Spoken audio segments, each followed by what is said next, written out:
আসসালামু আলাইকুম, চলুন জেনে নিই আজকে নিউজ। এয়ার ইন্ডিয়ার বিমানে আগুন, দিল্লি বিমানবন্দরে আতঙ্ক।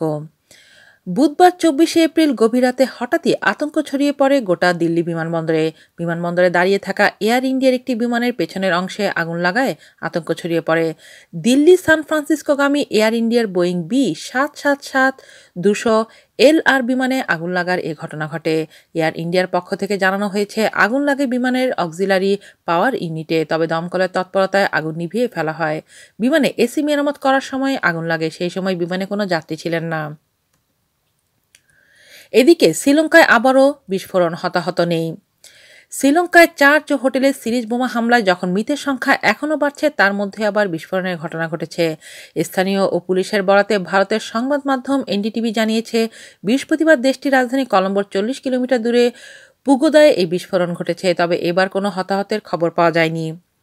পুগোদা ম্যাজিস্ট্রেট কোর্টের পেছনের এক পরিত্যক্ত জমিতে তল্লাশি চালানোর সময় বিস্ফোরণ ঘটে বলে জানিয়েছেন শ্রীলঙ্কা পুলিশের মুখপাত্র রুয়ান গুনাসেকেরা।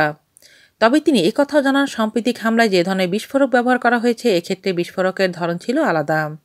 আজ এ পর্যন্তই। আল্লাহ হাফেজ।